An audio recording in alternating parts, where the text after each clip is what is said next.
Good morning, good afternoon, and good evening, and welcome back to the channel.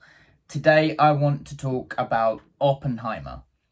So let's get into this. I started my kind of fascination with the Manhattan Project around the time, God, it was six or so years ago, when I bought that. And as crazy as that sounds, that for any of you who've seen my review of that it starts off quite factual, quite true to nature, and then gets crazy. And I started to get really interested in the project itself. So I started looking into things. I started to watch so many documentaries. I felt like no one can fully understand Oppenheimer. No one. I really don't think it can be understood. But I felt like I knew a certain amount about the Manhattan Project.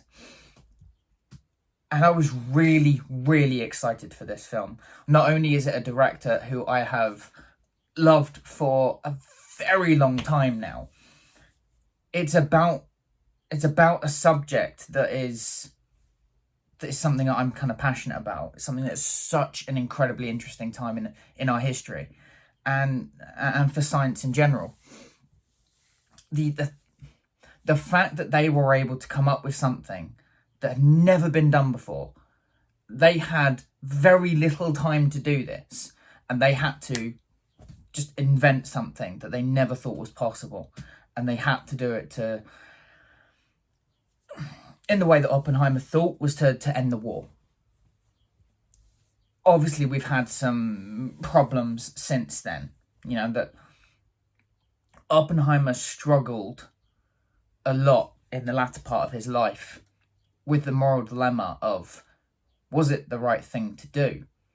At the time, he thought this was something that needed to be done to save the world, really, because if the Germans were able to create the atomic bomb, then all hope was lost. And he thought that if they could get it first, then there is a chance that the war would end. So he's an incredibly interesting character.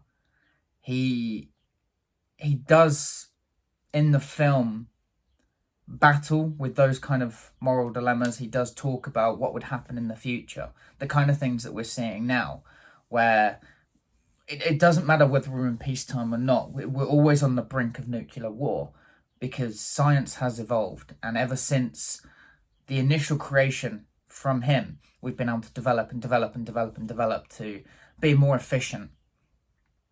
And it was one of the things that kind of seemed like it ruined him towards the end of his life. That, was it really the best thing? And can anyone be trusted with that kind of power? So it's a really interesting concept that Nolan has gone for this particular person. And it is an epic biopic. It's close to 3 hours long. And it has all the Nolanisms. You know, it's not exactly in timeline order. It does jump about a little bit. It mostly does jump between, the Senate hearings of, I want to say, Strauss, and then Oppenheimer's life throughout. There are some things that I think would have been interesting to explore that they didn't, and there's some things they haven't quite got right. But overall, I honestly think this is probably Nolan's best film. And I love Interstellar.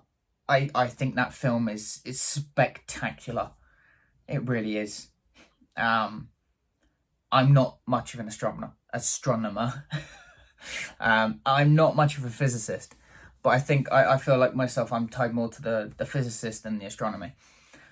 And maybe that's my own kind of personal bias as to why I believe that this is Nolan's best film. But I will say I haven't seen Tenet yet. I haven't. I do want to. I've obviously got it, and I just haven't had a chance to watch it yet. But I think it's a very interesting thing that Nolan's gone about to not exactly idolize this man. He's set to tell what is essentially a very truthful story, that he was complex and he wasn't as black and white as people meant making out to be. You know, he wasn't the absolute hero for the Allied forces. He had issues, and it even starts the film very early on with him poisoning his teacher's apple. So it sets you up with the kind of moral dilemma: is he a good person or not? Now, whether he ends up chucking the apple away or not, he did initially go about to poison his lecturer. So, like I said, it sets him up as that kind of interesting, let's say, character. The things that I don't think they get quite right is there is a very famous interview where he utters the lines, "I have become death." And Nolan has kind of pushed that into a sex scene, which doesn't do anything really for the film. I don't believe that the sex scenes enhanced the film at all. I don't feel there was really any need in them. And to shoehorn that sentence in to a sex scene felt quite jarring, because it was the moment when he says it during the interview. It's very thoughtful. He's really thought this out, and like I said, it's during the time when he was really considering his role in the world's future, because as he put it, he had become death. He's created something that the world was not really ready for, and he doesn't believe that anyone should have that kind of power, and it's on him. And obviously during the film, he goes to, I want to say Truman. God, my American history is not great. I believe he goes to Truman, and they do get this spot on. And he says to Truman, "I have blood on my hands." And Truman basically says, "No one will remember you. They will always remember me as the person that dropped the bomb." And then is quite rude to him. And that is actually factually accurate.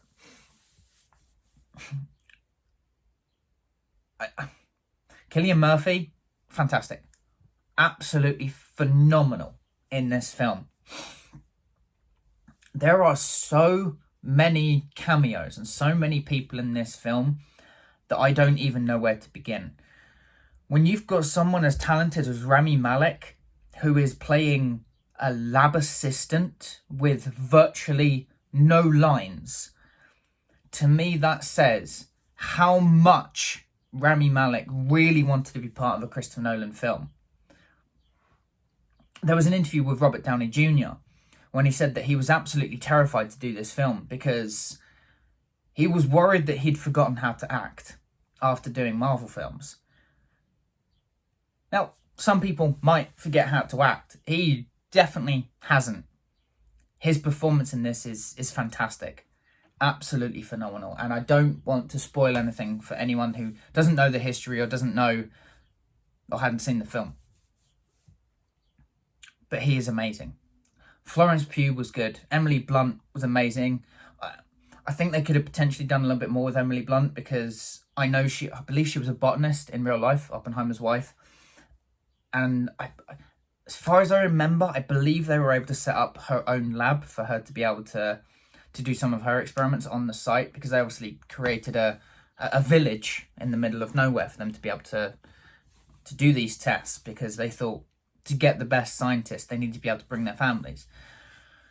So I think they could have done a little bit more with setting up the family life, the family aspect, because they were there for, I believe, about 4 years or so. And knowing that it was a very well integrated culture, they did a lot of drinking, they did a lot of fun activities together, because they were on such an intense project that they needed these ways to release, essentially. And the wives were still a big part of that. Now, I know it's still a 3-hour film, so there's very little that they could have done.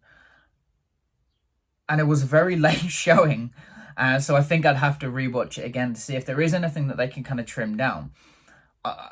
I would never question Nolan. I think he's probably one of the greatest directors ever. He's definitely probably one of the best directors around now. So I wouldn't want to question him. But I think with an incredibly long runtime, I do feel that there's going to be times where you can kind of trim the fat down a little bit, cut some things. Like I said, I personally didn't think the sex scenes added anything. So I think they could have definitely been cut. And like I said, I do think you could have added a bit more of the family element to everything. But overall, this film is incredible. Absolutely incredible. Like I said, it is my favourite Nolan film, hands down. I love Inception. I love Interstellar. Interstellar was probably my favourite up until now, Oppenheimer. I cannot wait to see it again. And I'd rather not see it at 11 o'clock at night because, getting back at like 3 in the morning, that was hard. I cannot recommend this film enough. This is an exceptionally good film. The fact that he has been, Nolan, has been so historically accurate with the majority of this, I commend him for.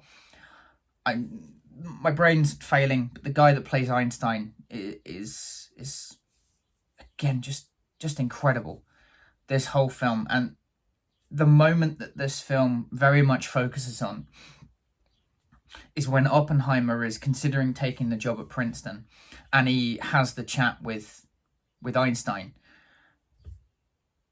And the thing that Einstein says to him that essentially reverberates through the entire film, but you don't get to hear what he says until the very end, is,